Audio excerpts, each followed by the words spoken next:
Hello and welcome back to Let's Play Pillars of Eternity with me, Bring It On. Speak to Oddmer. Good day to you. A bald man with a crooked nose gestures in demonstration over the still body of a patient before a small gathering of interested onlookers. Feeling your gaze, he pauses his discussion. Have you come to sit in? I'd like to know more about the sanitarium. He gives an eager nod. It's the mission that attracted me here. The treatment of the disturbed. No one else seems to care about them. Here, they've worked wonders for them. I've seen people cured of insatiable hungers and uncontrollable urges. I've seen the crippled walk and the dysphoric smile, all within these walls. The thought that the Duke could put an end to it with a single order, it keeps me up nights. Hail and well met. Hello again. Can I be of some use to you? But what is it you do here? Close as we are to the Gonfathan wilds, we get a number of Beowick maimings every year. Survivors dealing with complications from exposure. This fellow here is a severe case. His essence is a mere whisper of what it was. I am early in my research, only beginning to understand how they work. But in time, I hope to find a way to protect people from the storm's effects. Good day to you. Farewell. Yeah. Alright, let's talk to the head warden. A well-maintained statue of a middle-aged man presides over the room, looking down unblinking over the bustle of harried academics pestered by the hopeful desperate. A strong warmth emanates from it that you could sense from across the room. There's a human soul stored beneath the stonework.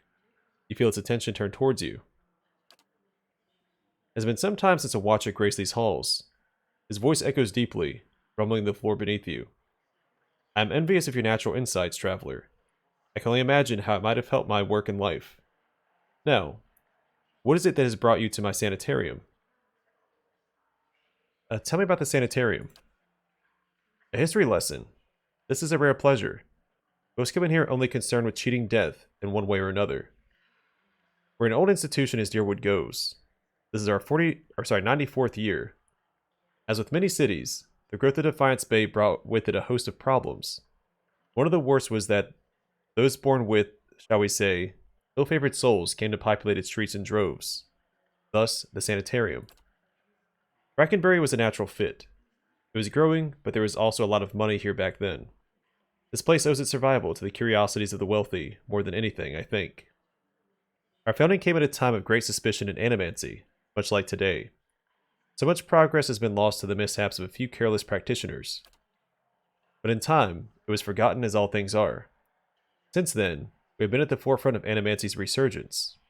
We have played host to many gifted researchers and pushed the boundaries of our knowledge in ways never thought possible. Some of the first safe transferences were done here. We have pioneered work in soul purification, lineage analysis, preservation.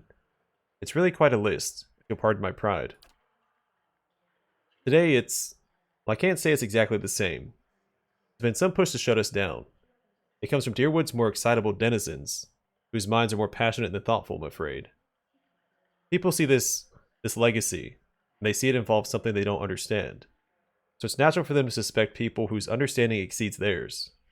It looks to them like we're hiding something. We have a representative in the palace this very moment, defending the entire science of animancy at a hearing before the Duke, absurd as it sounds.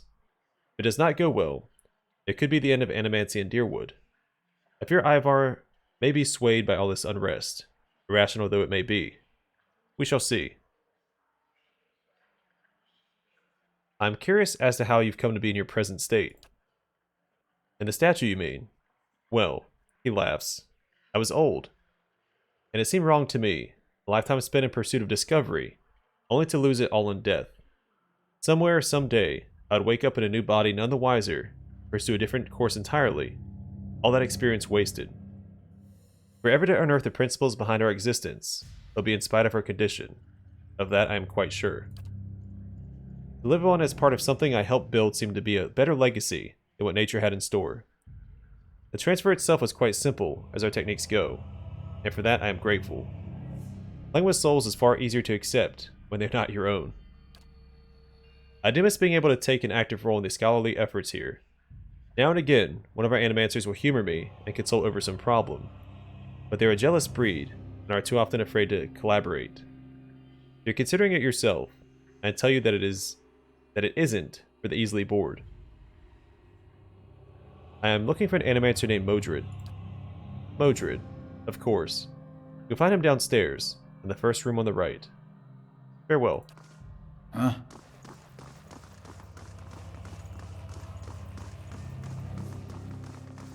Alright, down we go.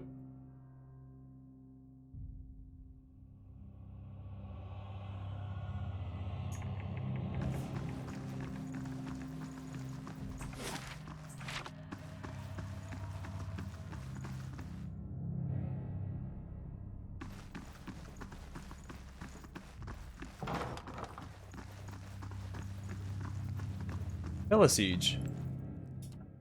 The strange device seems to thrum with power. I shall be discreet. Hail and well met. A woman paces back and forth, her feet crunching on the soft red carpet. She gestures and mumbles to herself, shaking her head as she pores over pages of notes. She almost walks into you. Ikosi, here I am, looking so hard for answers in my research that I do not see the kith standing in front of me. What can I do? What do you do here? According to my research grant, I study awakenings. Sublimating pre-awakened souls has been one of Animancy's greatest successes, and I'm working on a method to replicate the process on awakened souls. She gnaws at her lip. But the truth is that I find few suitable subjects here. Wadwin's legacy has left plenty of awakened souls, but most are too broken for study. She sighs. I fear I'll return to Revua. Revua? It's Revua. Nothing to show for my efforts. I'm awakened. I've been recalling flashes of a past life. She scratches her chin. Most interesting. Not the kind of awakening I can study, I'm afraid. I need someone whose awakened soul can be triggered with predictable stimuli. Souls such as these tend to manifest as alternate personas in the host. Sorry, that was an L. Gives you a broad, if strange smile. But I thank you for the offer. Something else you need. I'd like to know more about Animancy and the Valian Republics. It is a dynamic and respected field. Even the Bale Reach incident did little to slow it. She shrugs. People in the Republics are more accepting of risk, less superstitious, ready to try anything that shows promise.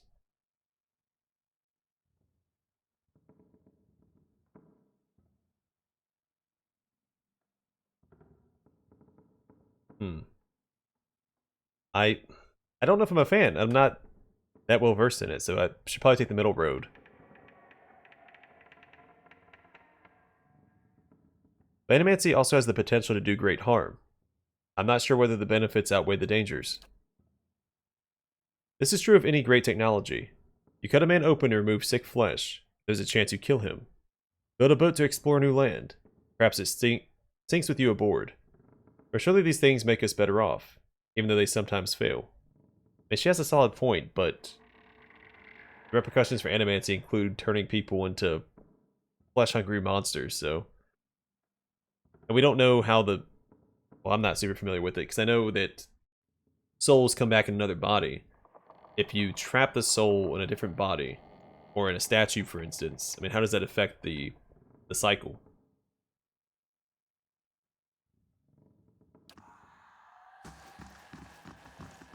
I'm sure all these answers will be questioned, or all these questions will be answered. Jeez, I'm recording very late. Alright, so here's Modred. Unexpected results. The canine host was listless and unresponsive, but it was determined that this was simply the implanted feline soul. The arm resulted in vigorous stimulation. Read about House Domino.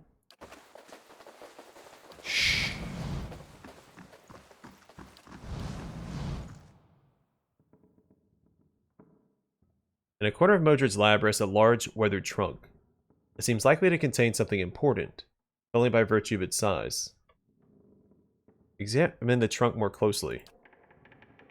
Nothing grabs your attention except for the large padlock on the front. Whatever this Animancer keeps in here, he does not want anyone else to have or see. Leave the trunk alone for now. The Animancer scribbles feverishly on a parchment scroll, while his free hand dances through the air, counting off unseen objects. His lips move in silent discourse. As your shadow falls over his scroll, He looks up at you with mingled perplexity and irritation. Hail and well met. Can I help you? He forces a polite smile. What are you working on? My area of focus is wicks. More specifically, how to cure them. What's a wict? A hollowborn who received a transplanted animal soul during infancy. One of Animancy's early efforts to cure the legacy, if not a successful one. He removes his spectacles and wipes his brow. They show signs of developmental abnormalities throughout their childhood. When they reach adolescence, they become aggressive, feral, but still victims in need of care.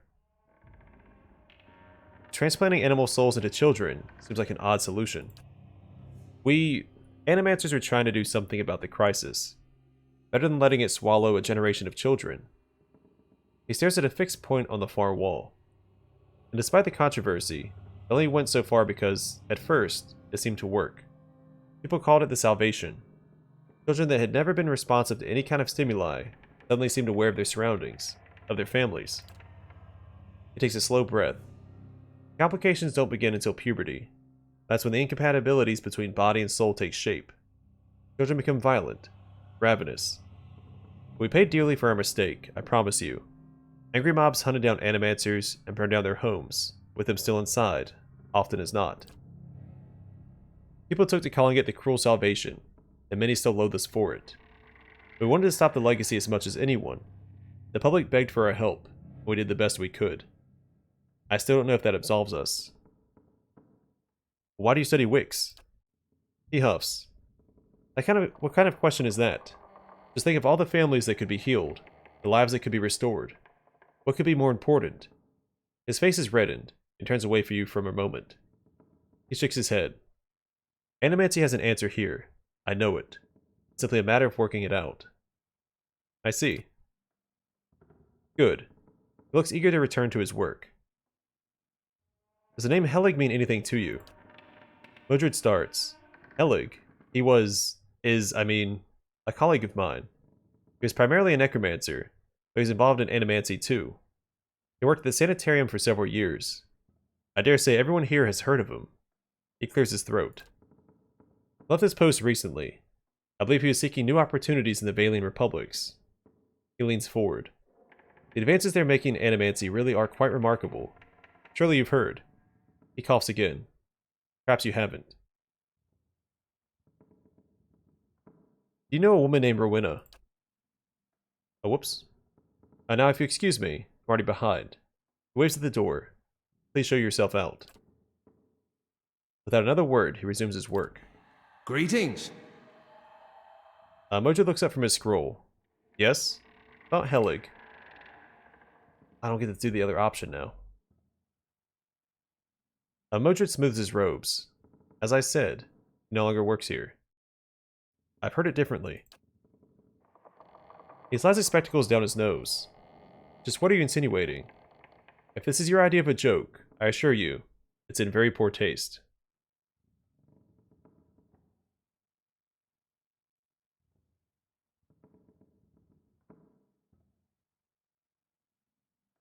Alright, crack your knuckles. I insinuate nothing. Subtlety isn't my style. Mojo gapes at you. You wouldn't. I suppose not, but I heard a different story from Helig, and I intend to get the truth. I had enough of these baseless... Modred pauses. Wait, you spoke to Helig? Helig lives, in a manner of speaking. But that's... Modred frowns. If anyone figured out how to do that, it would be him, wouldn't it? He sighs. He sighs and runs a hand over his hair. Very well. Yes, I killed him. I killed that beast because nobody else had the spine for it. He was a madman. Years of perverse experiments, twisting healthy souls, torturing damaged souls, and for what? He flayed the essence from Glenfathan indigents for his amusement. He waves down the hall. The public had known half of his deeds, and have razed this place to the ground. He jabs his finger on the desk. He used the sanitarium to disguise his own sick proclivities. He brought shame on all of us, and put the entire discipline at risk. I regret nothing. He calms down and sizes you up. Anyway, now you know the whole grisly story.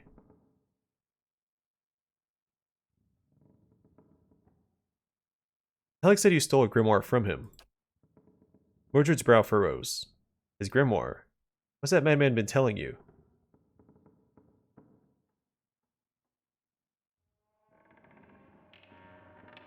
If you don't have it, where is it? If I know Helig, this is the idea of a joke. Probably not one you or I would appreciate. If anything I've told you about him is sunk in, I beg you, return to the catacombs and slay him once and for all. That foul man will cause misery and pain as long as he's around.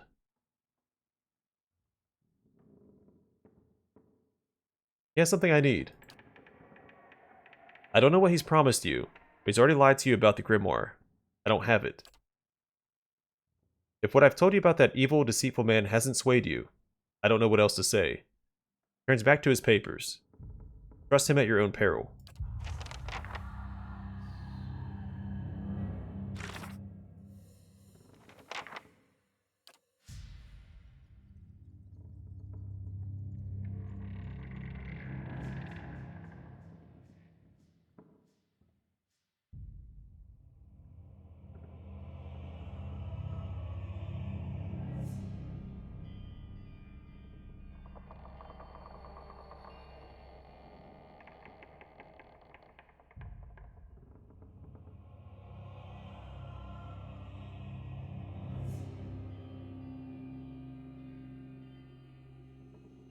I don't remember if...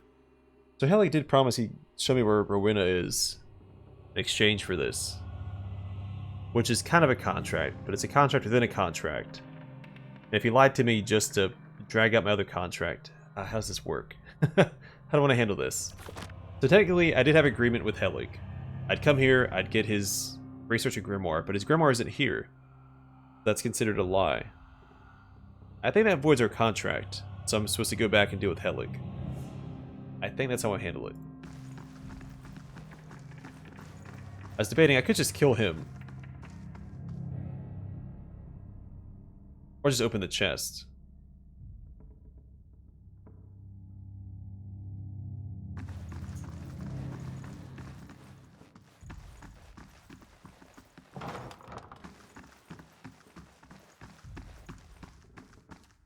The edges of the cage are dented and scored with claw marks. Yeah, I don't want to open up that chest because I'm afraid that's going to aggro Modred. Since it is a story event.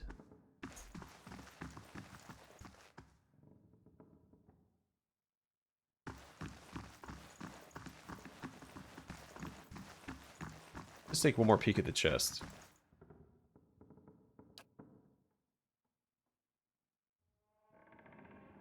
Yeah, so it's even highlighted red. So something bad is going to happen. I'm assuming it counts as stealing. So. Yeah, my original contract is with Dalton, not Helig. Helig lied to me and so avoided his own agreement with me. Since this guy doesn't have his grimoire. According to him, of course. I don't have to trust him, but... At the very least, we can go back and question Helig about it. Get to the bottom of it.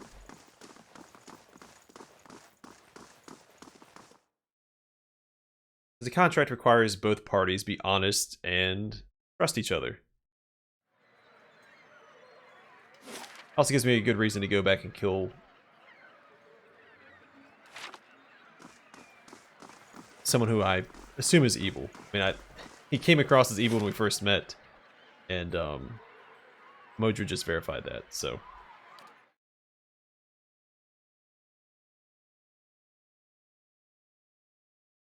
I have to constantly remind myself that I'm not playing a lawful good paladin, I'm playing a gold pack knight.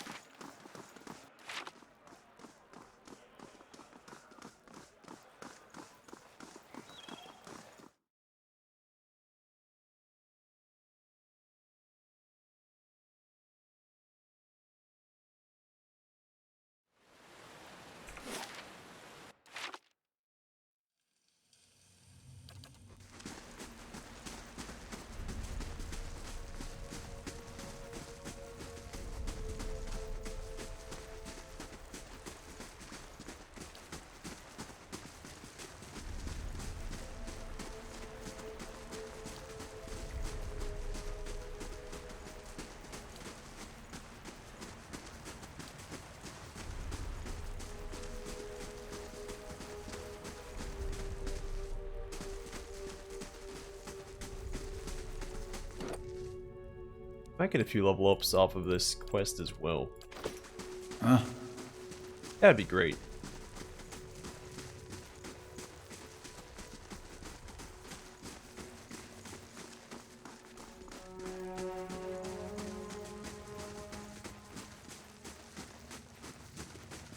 Really, I probably should have just attacked Helig right out the gate, since he was the one hindering me from completing my initial quest.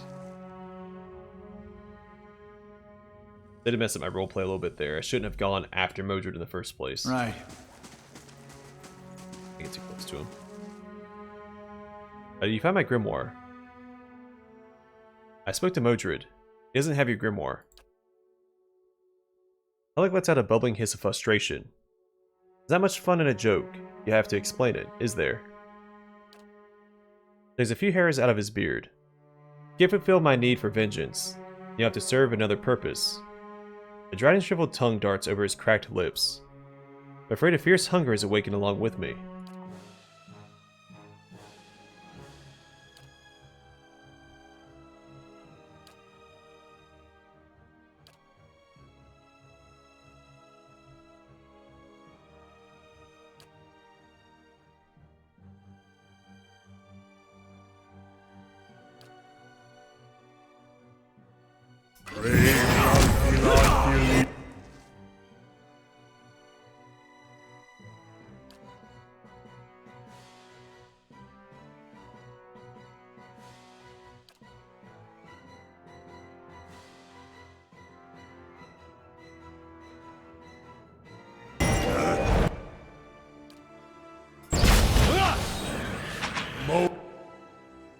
Oh, he's a bit of a joke.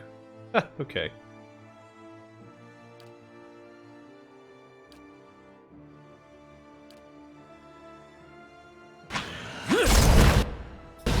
I'll let Margaret's fire! Let's... Mm-hmm.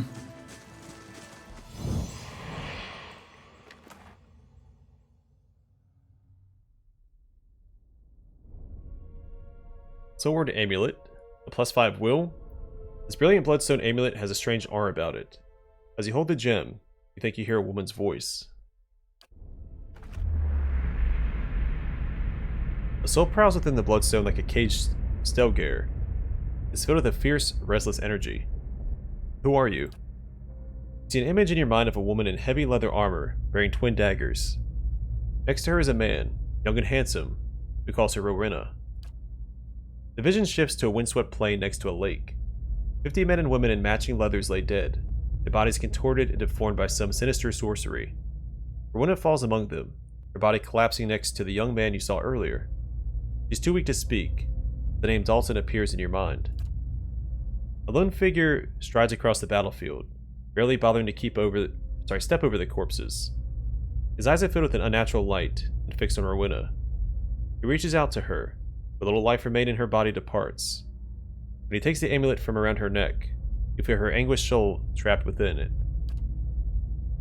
The final contemptuous glance at the fallen Dalton, the man departs. Dalton sent me to find you. The soul pulses with warmth. It fills your mind with memories of a young man who's both bold and generous. But fear and despair gnaw those images away, until all you can feel are cold, crimson walls pressing against you, and something loathsome feeding off of you as the years fade into decades. What do you want? You see an image of the amulet shattering, the soul inside rising and dissipating among the stars. Farewell.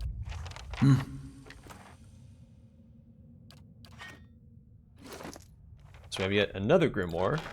Go look at that one.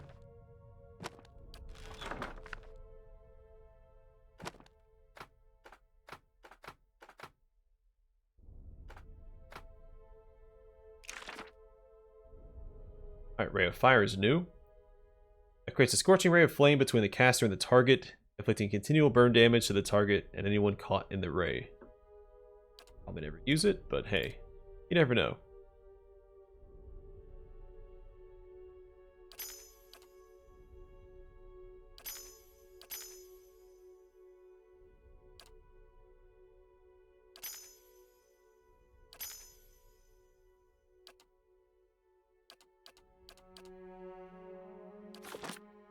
Alright, let's see if it has a description.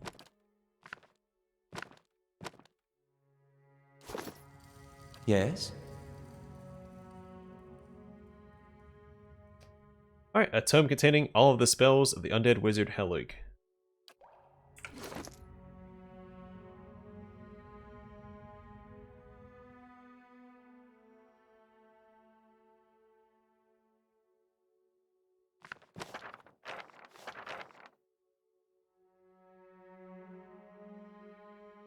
I think Merwald is a bigger deal than Zuricha.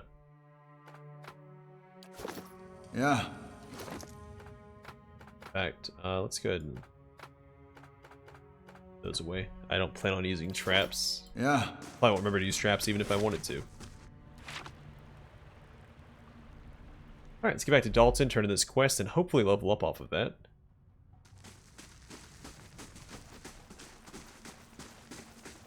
Yeah, I definitely should have brute forced my way through Helig. I never had to go speak to Modred.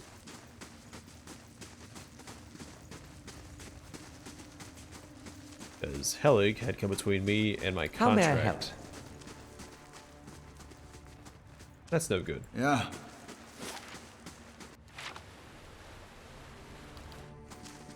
Yeah.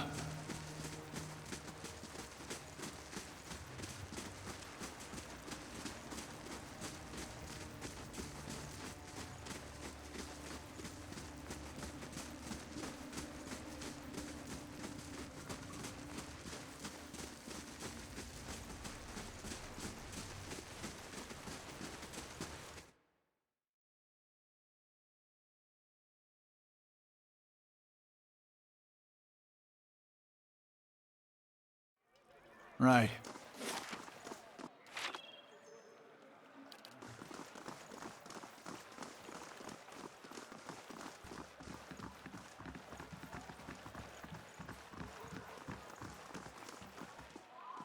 Greetings. His tired eyes brighten. Did you find her? Show him the amulet.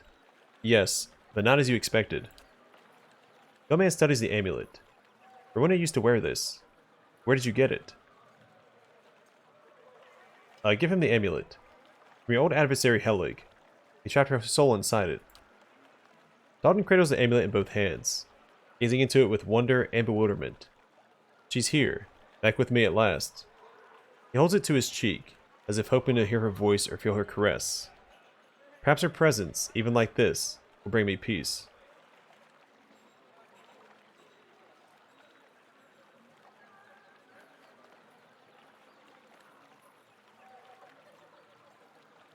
I know this is what she wants. My character isn't particularly attached to it, so I have no answers for you. Dawn takes it and touches a brilliant crimson gem.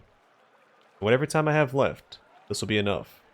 To have her close, to visit her in my dreams, relive our memories together. Please, take this. He hands you the club. It's from my old adventuring days. I think it's time I finally let them go.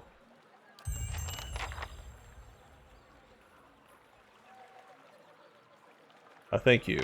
Rowena and I can finally have peace. I don't think she's gonna have peace, though. The Dial Un Debita. Plus 5 accuracy, plus 4 accuracy, plus 15% damage. Plus 20% damage against prone, stunned, flanked enemies. I wonder if... Did I ever give him a weapon specialization? No. It does knock people down, but I think the flail is still better.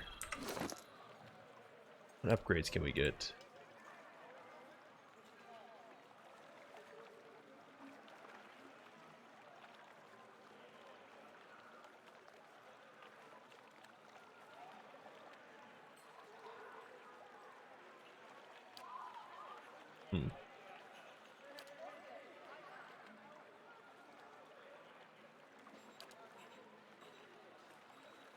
Alright, let's read it. Once owned by the Glenfathan barbarian Badrin Kalda, this club has ended the life of many an opponent. Badrin was known to rush headlong into every battle, swinging the club over his head, shouting, Dial un debita. Vengeance, just and merciless. Even in victory, Bodrin was relentless, using the club to dispatch wounded or captive foes where they lay. In time, his battle cry came to be associated with the weapon itself, remembered long after Bodrin's death.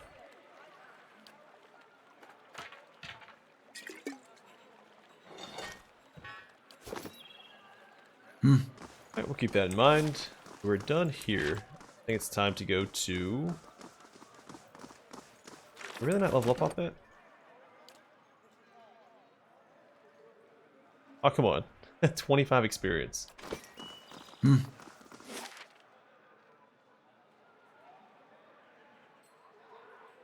so I think we're done in Brackenbury as well. Let me check my quest log real quick. I'm wondering... How may I help? Speak to Aloth. I was wondering, speaking to that woman in the basement of the sanitarium, I assumed it was going to trigger something about him. I guess not.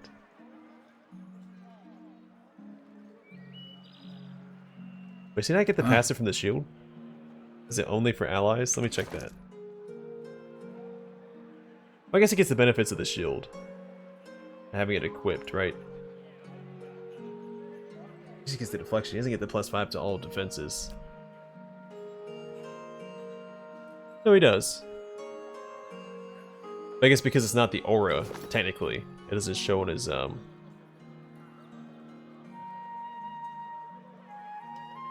buff bar. Okay. Well, I'm gonna call it here. Next episode, we'll go to Andra's Gift. Is that what it's called? Yeah, Andra's Gift, and then we'll go to Heritage Hill, and then First Fires, and slowly wrap up Defiance Bay.